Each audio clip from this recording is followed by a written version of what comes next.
Magandang linggo sa inyong lahat ha. Dahil linggo, 8:45 ng gabi, ito na naman ang inyong Spokes Hour. Alam niyo po, medyo busy yung linggo pero 2 araw ako sa linggong itong naka-diving. No?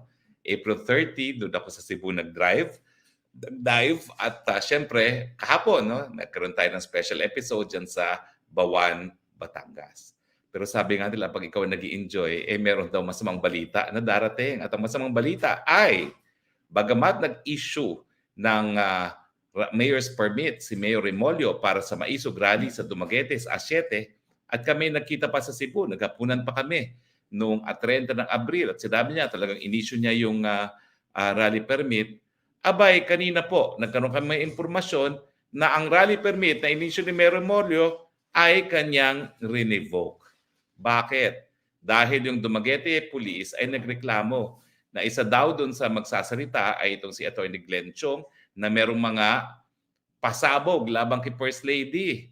At sabi nila, wala raw silang sapat na kagayahan para masigurong seguridad ni Presidente Duterte na dadalo sana sa Maisog Rally. So ito po ang liham ng City Administrator ng City of Dumaguete na rin-revoke ang aming rally permit. Alam niyo ba ho na yung rally sa Bustos, Bulacan, ni hindi kinakailangan ng permit kasi sa pribadong property. Pero ang ginawa naman doon ay talagang hinarangan at nagkuha ng mga 300 na mga mukhang drug addict na mayroong mga pamalo. Kaya ang sabi ni Presidente Duterte, wag nang ituloy. Pero ito naman pong ginawa ng Dumaguete, hindi po katanggap-tanggap yan. Bakit? Doon po sa kaso na hinain ko nga na IDP versus City Mayor of Manila, ang sabi ng Korte Suprema, ang tanging paraan lang para hindi matuloy ang rally ay kung merong clear and present danger. Pero yung sinasabi ng Dumaguete Police Department na wala silang sapat na kakayahan para ma-ensure ang kaligtasan ni Presidente Duterte, hindi po yan clear and present danger. Ang dapat na clear and present danger po, meron talagang clear and present danger na magresulta dahil sa pagtipon-tipon. Gaya ng pagtipon-tipon ng teroristang CPP-NPA sa kanilang anibersaryo na kung may gagawin sila. Pero yung supposedly kakulangan ng kakayahan ng pulis para protektahan ang isang dating presidente, hindi po yan ground para po masuspinde o ma-revoke ang rally. Uulitin ko po, ang karapatan ng taong bayan para magtipon-tipon na mapayapa para ilabas ang kanilang hinaing laban sa gobyerno, yan po'y kabahagi ng karapatan ng malayang pananalita at hindi po pwedeng supilin. As early as 1948, Primicias versus Fogoso, ang sabi po ng Korte Suprema, ang mga lokal na pamalaan, hindi po sila nagbibigay ng permit para mag-rally. Ang rally permit po ay ang saligang batas, ang Bill of Rights. Ang kanilang papel po ay limitahan yung time, place, and manner ng pagtitipon. At ito naman po ay binigay ng rally permit pa sa Rizal Avenue. At dahil nabigyan na yan, ibig sabihin, nagawa na nung lokal na pamahalaan ang kanilang katungkulan na time, place, and manner. So illegal po yung pagre-revoke. Pero kami po ay hindi na po magpapatinag. Hindi na po kami magpapasupil sa aming karapatan. Nagsalita na po ang dating Presidente Duterte, tuloy po ang rally. Sang-ayon din po dun sa desisyon ng Korte Suprema sa aking kasong hinaing, ang sabi ng Korte Suprema at mula ngayon, hindi na kinakailangan ng rally permit kung ang pagrarally ay gagawin sa Freedom Park. At tinalaga ang lahat ng lokal na pamahalaan na magtalaga ng mga Freedom Park kung saan ang taong bayan ay may karapatan na mapayapang magtipon-tipon para ilabas ang hinaing labang sa gobyerno.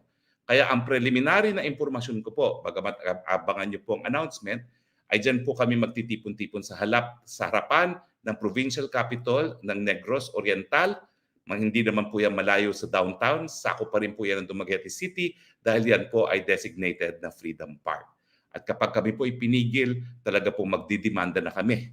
Hindi na po kami papayag na pasupil ng karapatan. Dahil kasama po sa sinusupil na karapatan ay ang dating Presidente Rodrigo Roa Duterte. Kung dati po nagbigay si Presidente Duterte para umiwas sa gulo, ngayon po maninindigan na kami dahil wala pong karapatan ng kahit singlong local government unit na i-veto yung paninindigan namin sa aming karapatan. Tuloy po ang rally. Nagkakaroon po ng change of venue. Ang pagkakaalam ko po, ang bagong venue ay sa Freedom Park na harap ng provincial capital ng Negros Oriental. Doon po rin, sakop pa rin ng Dumaguete City. Pero kung hindi po yan matutuloy for any reason, nandiyan naman po ang mga pamantasan at kapag sa loob ng pamantasan at isa sa pamantasan yung pinagtuturuan ko na Silliman University na noong panahon ng Marcelo ay malinaw pong nanindigan din laban sa diktadurya ang Marcos Sr. at sigurado po ako maninindigan din sila laban sa diktadurya ng Marcos Jr. Po pwede rin pong ganapin dyan. So mag-antay lang po tayo ng anunsyo kasi sigurado ko na bagamat may karapatan tayo magtipon-tipon sa Freedom Park dyan sa harapan ng Negros Oriental, baka naman pigilan nila ang kuryente, pigilan nila ang sound system, pero hindi na po tayo magpapatinag. Miski wala pong sound system, miski wala pong ilaw, magtitipon-tipon po kami. Kung kinakailangan tumayo sa tuktok ng jeepney para entablado, gagawin po namin yan. Dahil ito po ang kauna-unahang pagtitipon matapos po mabigyan ng patotohanan nung PIDEA agent, yung PIDEA leaks. At ngayon alam na po, kumpirmado na po, napatotohanan na meron pong ebidensya ang PIDEA 12 years ago na gumamit ng pulburon ang presidente. Yan po ang kanilang sinusupil. Dahil I'm sure yung mga magsasalita po ngayon kasama na si Presidente Duterte ay magkakaroon ng double authentication. Sasabihin po sigurado ako ni Presidente Duterte kung itong PIDEA leaks ang dokumentong ipinakita sa kanya nung siya ay mayor dahilan na sinabi niya na pinakitaan siya ng ebidensya ng PIDEA na gumagamit ng pulburon ang ating Presidente Marcos.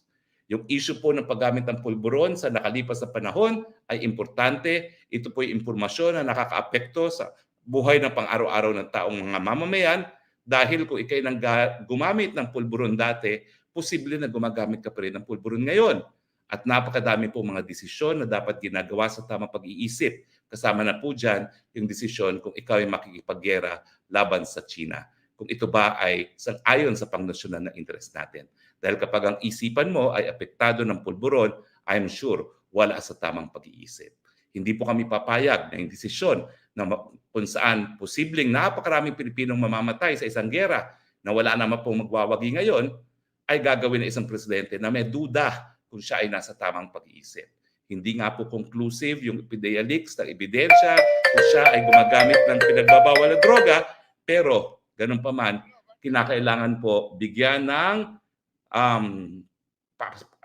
papasinungalingan ng presidente yan o di naman po kaya ay pasinungalingan niya sa pamamagitan po ng drug test na hair follicle. Pero hindi po katanggap-tanggap na sa ngayon po, nananahimik pa rin ang presidente tungkol dito sa PIDEA leaks. Na-authenticate na po yan, kinakailangan magsalita na po siya at meron tayong karapatan bilang mga mamamayan na masigurado na nasa tamang pag-iisip ang ating presidente.